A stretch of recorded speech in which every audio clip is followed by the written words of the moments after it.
Welcome back today, guys. We have made it, lo and behold, a long way from Kentucky. Yeah, this is take 2. We filmed all day yesterday and the public was not here yet, but we didn't have any audio, so we're going to try this again. So welcome to the AgPHD field day here in South Dakota. Yep. Look, we're going to order one of everything here. That's what we're going to do. And starting with the AF11. Now, if you want me to tell you about this combine, it's 775 horsepower, and it is double, it's like literally double the physical size of our combine. That's about all we know. Yeah, and it's got tracks and tires. Yeah, it's got a motor. I'm sure it uses that government juice too. Oh, it's got Michelin tires. Randy Richardson, did you make those? Yeah. So like every farm show we go to, we try out the buddy seat in every tractor because, you know, that's just the thing to do. This buddy seat comes with the, what should we call it? You know, like your boot sizes, you got like the double E and the wide and all that. Plus size. This is the plus size for your rear end. It's wider. Probably, I'm gonna give it a 9.5 out of 10. Here's the interior of the cab too, in case you're wondering. They do have a 16-row corn head on this machine, and we may need a head this big considering something we just bought. From Central City, Kentucky, the home of True Vine Farms, the one and only Farmer King.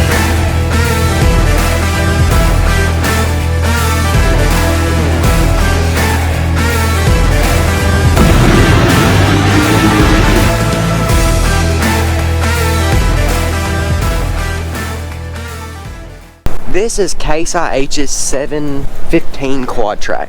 So later on in the row they have an 830 John Deere we'll show you. But as far as the general quad track goes, it's I'm assuming, speaking on no knowledge I have, it's the same frame, it's just a bigger tractor on a same size frame. But obviously the most important thing about a tractor is the cab, right? What are we rating this buddy seat? It's okay, but one thing you gotta do with buddy seats is close the door. I'm right up against it. The bigger guy's gonna be all in it. We're gonna have to, I don't know. We're gonna have to see. You think they let me test drive this unit? You know, for like field purposes. No. Talk about all the screens on this one. Look at all the screens though. It's a lot of screens, but it's a clean setup. Now, y'all have heard me talking about it here lately. Thunder is here. I mean, just imagine hooking these up to a good old F350. That thing just pulling her right down the road. Just a white spaceship just going straight down the road. Something that has a 100-gallon def tank. Just pumping diesel faster than you've ever seen before. There's something cool about these drones. Imagine if they would fly and let me hang on to the bottom. How cool of a video would that be? So one of the things is at this field day is they dug a hole to where you can see the corn roots and the bean roots. And so I'm not getting down in there, it's muddy. But the corn roots go about 4 feet deep into the ground. So that's where our ripping comes in, to breaking up that compaction so the roots can easily access and go down. So where your bean roots, it don't matter as much because they're like a foot deep. That's about it.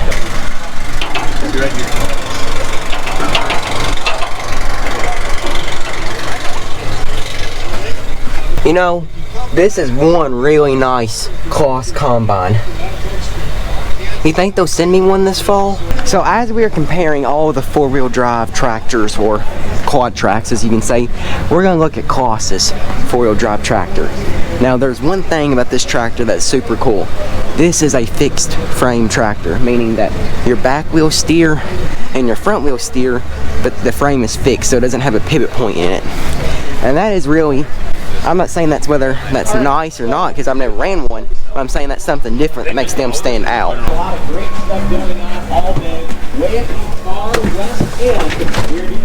This one by far has the best cab as far as size goes. Yep. What about buddy seat? Where are we rating this one? I think this one's the best one. I could sit in it for a while. And door closed, you got room as long as this armrest is down. Yeah. And then the cab just has amazing amounts of room in it. I mean, there ain't a bunch of stuff. All your controls are right here. You really don't have anything up in here. Well, they don't have any monitors yet. Yeah, but this probably definitely is the nicest cab out of any of them. You're just saying that because you like Claas. I mean, Case is a close second. John Deere done, well, you know, they're on back there. So now we are in the new John Deere 830. I guess you're gonna call it quad track, 4-wheel drive tractor, whatever you want to use that makes your little heart happy. So this tractor is 830 horsepower. I'm guessing I don't know what I'm talking about, but I do know what I'm talking about. If you go over 750 horsepower, you no longer have to use diesel exhaust fluid. So this tractor is the only tractor on the market that is a heavy built tractor that you do not have to use diesel exhaust fluid. And the cab is actually very nice for a John Deere cab. It swivels, even the back window is tinted. Look at that, that's pretty nice. One thing that John Deere has done extremely well is look at the accessibility you have to work on the thing. There's no plastic crap or fenders or fuel tanks or whatever on the frame. Look, it's right there for you. And then also this tractor weighs about 84,000 pounds. And I would say, if we take my hand here, there's 1, 2, 3, 4. I'd say it's about 30-inch belts. 36-inch belts. We have no clue. And we were eavesdropping on the salesman. This one has a fast fuel fill up right there. It's an option. Yeah, should we see it? Look, there's a plate there. It's got to be there for something. You can pump I think he said 150 gallons a minute in there, so you can really watch that money. So I like the New Holland sprayer. We were in it yesterday, and there's a lot of things I like about it, but their way of getting in the cab is a pain. We climb up all these stairs. We're pretty much at the top peak of the sprayer here. And then we climb back down more stairs and then walk all the way to the front of the sprayer. And then every sprayer you have the door open. What happens if you're fat? How are you supposed to get in that if you're fat? But if you're fat and you eventually make it into the cab's actually really nice. It's just a normal little cab. The only thing is this seat does not swivel. All the other sprayer seats do swivel. This one is a fixed seat, which I guess is fine. I mean, you're looking in front of you anyway, so what's it matter? And then I'm giving the buddy seat. It's nice because it's got like a tilt where it sits you back into it.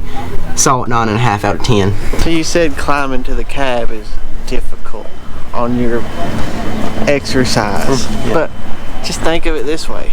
Most cabs, you climb in the front, right? Yeah. You're in a hurry, you gotta go, you jump in the cab and you take off.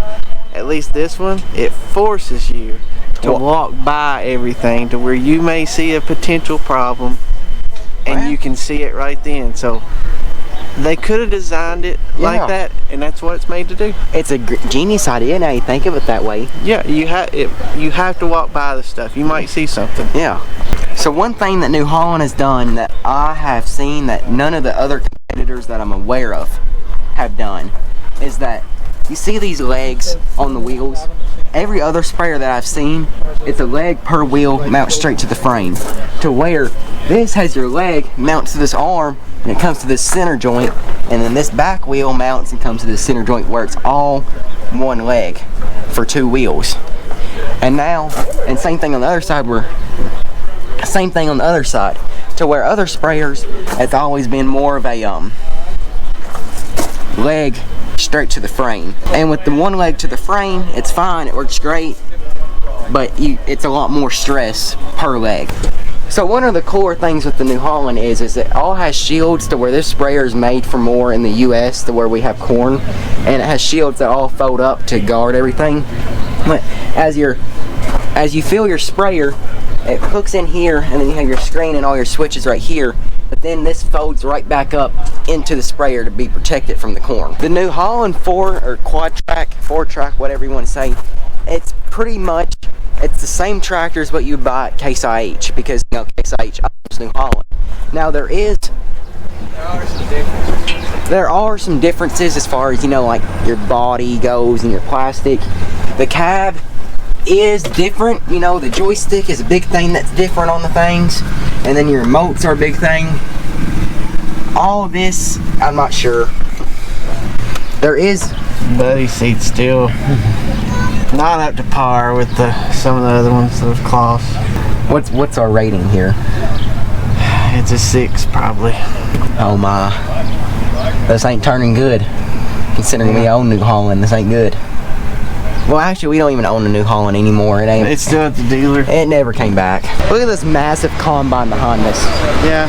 We have enough acre. We consider buying one of these, but then if we buy one, we don't have a tall enough building to put it in, so then it has to sit outside. And we don't want it to sit outside, so we're just gonna stick with our 1660.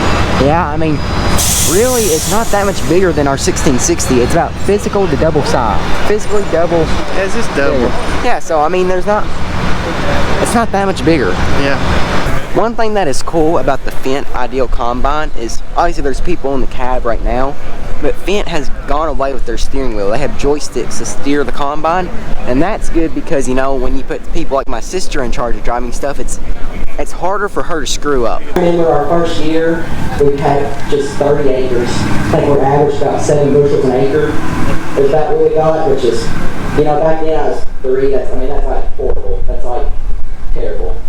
But then, since then, 30 years we've learned on row cropping and what it takes to do it. And in 2017, we built 4 chicken houses, and we were contracted with Tyson, and we grow chickens now on a full large farm scale.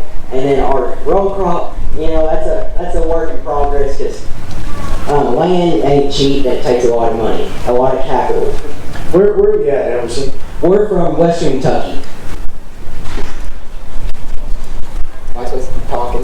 No, that's right. Gavin, you can talk a little bit. So we're here with AgPHD. How's your show going today, Zach? It's a great day. It's a little bit smoky here from, I think the Canada fires are kind of like making it smoky, but it's been a cool, nice day. Yeah, I know. Yesterday we were here and it's just like muggy, you're about to die of hotness. Yeah. But this show is great. It's a lot more laid out. It reminds me of the Farm Progress show. Laid out. You're not so tight against people. Yeah. But one of my main where's the dirt bike for me in the ramp where we can set some tractor up and I just fly right over her? That's what we need. We need a dirt track around here. There's some ride and drive areas, but not any demolition or crazy courses. Just get me a dozer and a little spot. I'll build a dirt bike track and we'll just jump right. We'll jump right over the Fendt Combine. That's what we need. Next year we need a giant ramp so we can jump over equipment. Exactly. I mean, I tried. They wouldn't let me do it. I want to hang on to the drone. And they fly me around. I just hang on to the drone. But I don't guess that's very safe. No, but yeah, if you're in the area, for us it's a long drive, but we flew up here. But if you're definitely in the area, come and check it out because it's very information along with fun. Because I get bored if there's a lot of information. I need some fun and some activities also. But hey, thanks for letting us come out too. Yeah, it's awesome. Thanks for being here. Yeah, we're gonna buy a spray trailer, but we gotta spray more than 6,000 gallons a year. That's gonna be tough. Yeah. Well, I guess we could just keep spraying the beans over and over. Yeah, because they need it. Yeah. This is great. Yeah. Look at this Demco spray trailer. There's a lot of people over there right now. But we need one. Just think. We're going to go over and show them. We've already seen it, but we're going to have to tell you guys about it.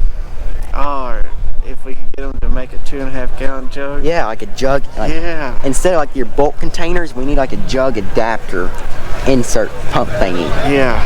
That's what we need. This is more of the spray trailer we have to like look into. You know, something with where we'll actually have to fill it up more than one time. But what we really like is when we have our chemicals, we can have them sitting here and duct different chemicals with, and then it's all one run right out our hose reel. We're gonna buy a hose reel too. Yeah, because we don't really use bulk. Yeah. Or mini bulks. It's more 2.5 gallon jugs. So this is what we were looking at more as a special. It'd be nice to have spray more land. We talked about if we got a self-propelled sprayer making one of these, and then here's one already made. Yeah, but then where's the fun in like not getting experience, the frustration, and the busted knuckles and all that, like in making one yourself? Yeah. Like you don't get that when you just buy one already put together. For me on social media, it all started, I'm going to say some big names here. You got the Millennial Farmer, Chet Larson, Cole Corn Star was another one. Brian Brown, Tony Bass. You know, I was probably about 12, 13 years old when they really came and people started getting into social media farming. So at 13, you're still a little young to be involved in social media, which I'm only 16 now. But part of being on social According to Facebook, he's 25. Yes. Yeah. So we just got done. I got to drive a Fendt 2-track tractor. He said it was like 500 horsepower, had like the CVT transmission in it. You know, basically a really fancy version of a hydrostatic transmission. Yeah. But you know, who knows? You think they can send us a demo like, for this upcoming spring? Maybe you could just partner with them and they could outfit you everything. Yeah, combine, planter, everything. Yeah, just the whole package. Yeah, just I mean, we're gonna be demo farmers the rest of our life. Yeah, just the whole package. We don't even need to own equipment. Do want to thank them for letting you drive. Yeah. You know, Yeah. that's pretty neat.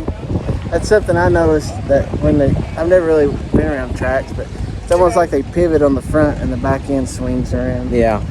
Which, you know, the quad tracks and all that are different, but that's how the 2 tracks are. We just got back home. Don't mind my hair, I just had a windy drive. We just got back home from, you know, the AgPHD field day. We're back here in Western Kentucky. Just, yeah, here we go again. Oh gosh. It's just never ending with this crap. I mean, just shouldn't stay at AgPHD field day. I wish they had like a 3-day program instead of 1 day, because both days they would have had a normal show if they had a 3-day program. Have been absolute crap back here on the farm. Sprayers being stuck.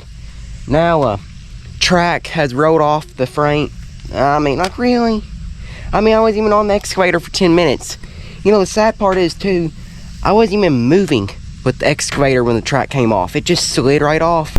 Well, we are traveling from one disappointment to the next. Here, just taking a look at our next disappointment, and then we can travel to the third one, which is this thing. We've been working on a radiator for this thing for probably the past week.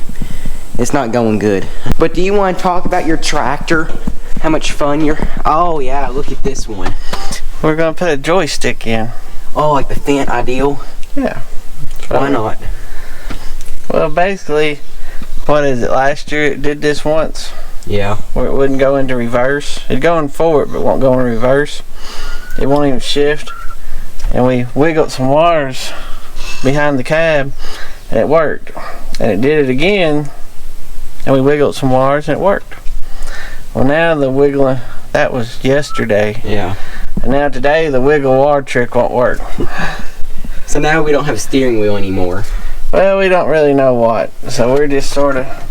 Golly, it's hot in here. Yes, it's hot in here. Donnie, go get your battery fan. I think we may have to. I think he needs a battery fan. He's probably going to appreciate this. Yeah. While he's working on that, I'm back on my truck here, and we got to cut. Pretty much we're cutting the bed off right here, and we're going to keep this piece right here, but the rest of this is all getting cut off. And if you can ask about like the side lights, but from my understanding, we used to have goats back, you know, before my time, and they love to eat wires off this truck. I also love to eat off the 986, so there's a lot of wires on there that, you know, you just sort of look at it and think, what the heck do these things do?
right, we got the flat piece on there, and then we got the angle iron on there, capping the wood off.